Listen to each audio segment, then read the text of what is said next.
And welcome back, everyone, to Who Would Win. Week of Who Would Win is almost over. If I got the dates right here, Tuesday will be our last day. I will pre-record my speed round for that day, and then we'll be moving into the last part of the Don's What If on Wednesday, and then we'll be doing other things.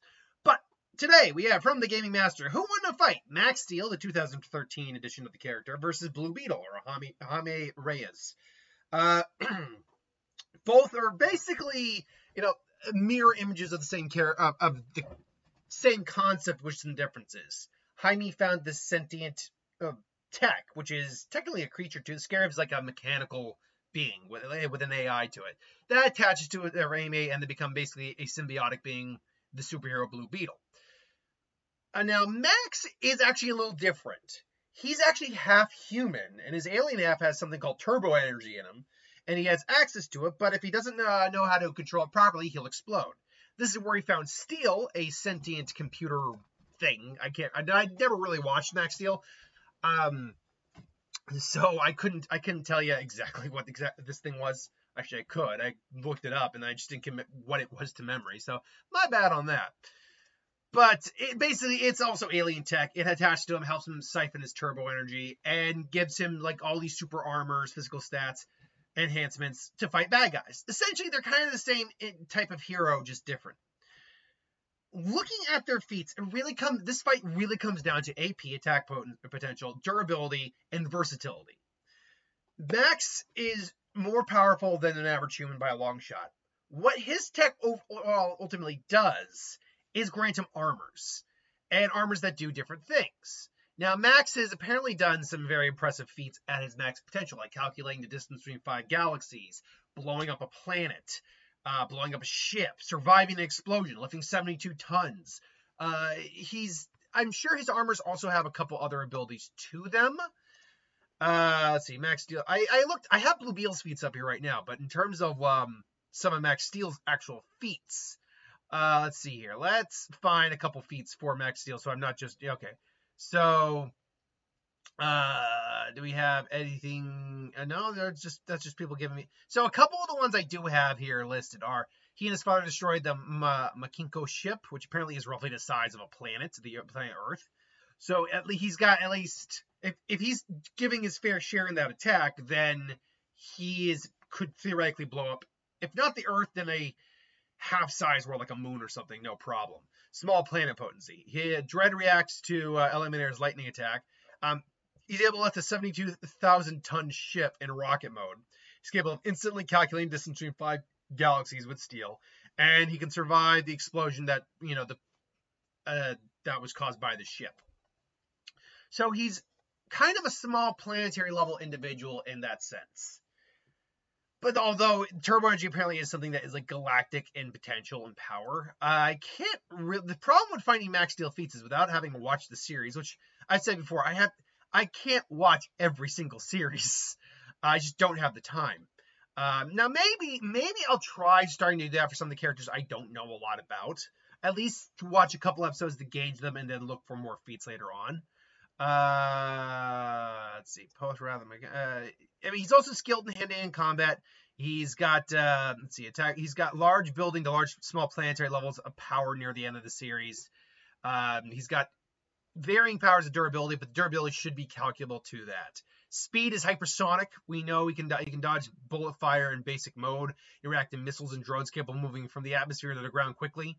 In turbo mode, is capable of catching 2 rounds from 2 separate 120mm tanks, which move at high hypersonic. So he's got hypersonic levels of speed. His strength class varies, but generally speaking, 72 tons plus is around there. Striking strength is at least building up to small planetary level.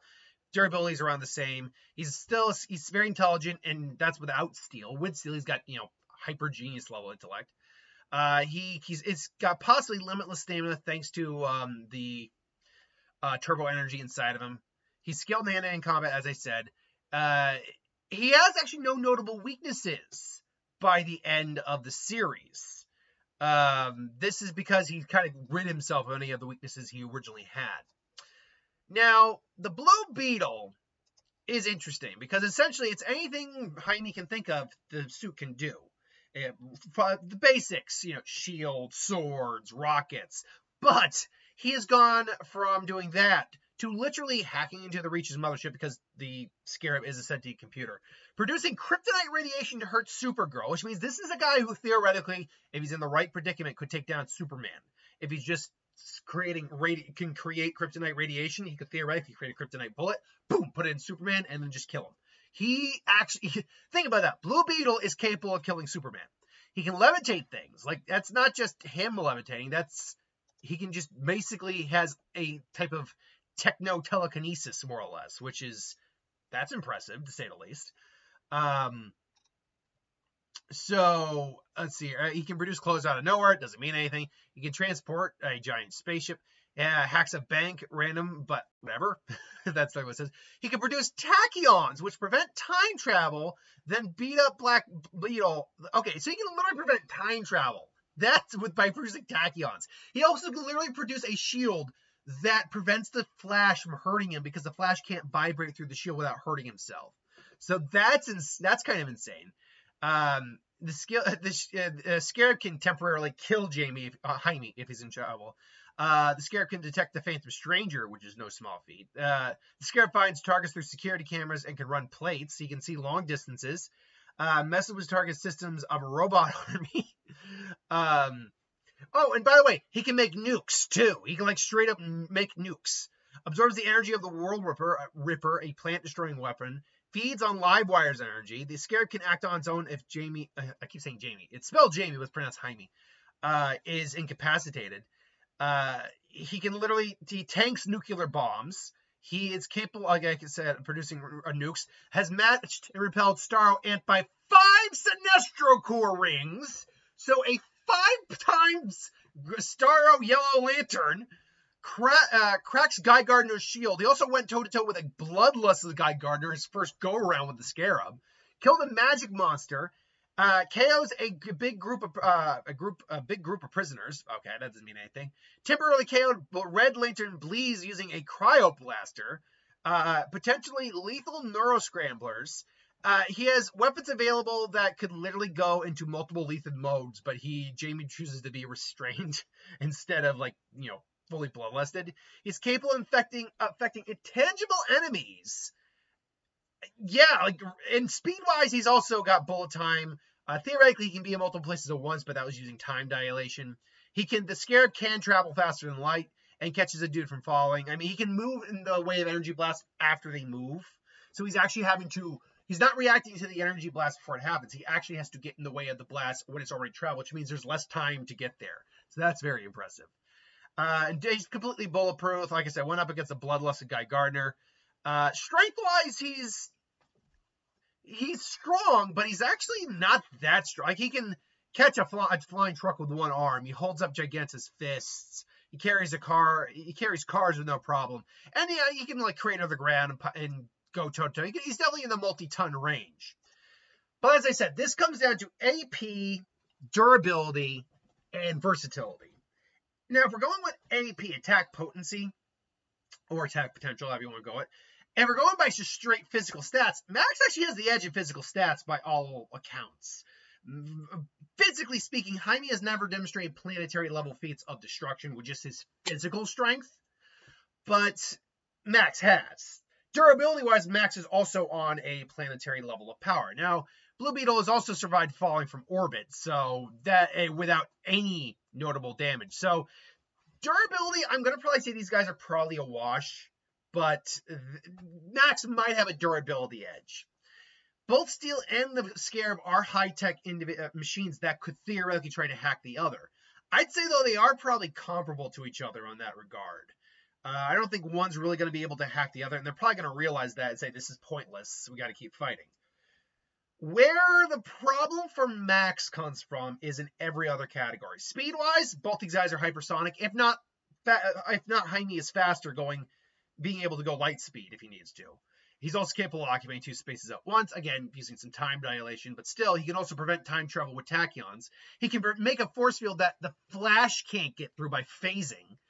So durability-wise, he can also survive nukes. So planetary levels of of damage is something Jaime can take. And he can literally produce radiation that hurts Kryptonians.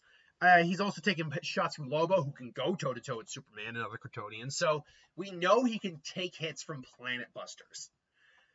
Max also should be able to take hits from Planet Busters too. The problem here is that Jaime, in terms of his versatility, has the complete edge over Max. He can literally make any weapon he thinks of. He has tactical nukes. He can just keep nuking Max from orbit if he really wanted to. Jaime, while not having the physical strength to blow up a planet, does have the very much potential to do so with the Scarab if he really wanted to. Add on to the fact that the Scarab will act independently, whereas Steel kind of doesn't as much. It's still very much on Max. Steel, I think, can act independently, but the Scarab is much more capable of doing that. Also, the Scarab is arguably as smart, if not smarter, than Steel. So, just as Steel might be analyzing Jaime and the Scarab, they're going to be analyzing them, looking for any weakness they can exploit. Add on to the fact that Jaime can absorb massive amounts of energy, and that would include turbo energy, theoretically. So whenever a massive attack is coming their way, they can absorb the energy, maybe try to siphon off the energy and throw it back at Max. This is going to be a long, drawn-out fight. This is going to be a knockdown, drag-out fight, I think is the term. They are going to be slamming into each other. They're going to be throwing everything they can. Among like the versus matches for Death Battle that I'd like to see, this would be a good match because these guys would be nearly identical. Like, these guys would nearly be identical. So it would really come down to the fine details.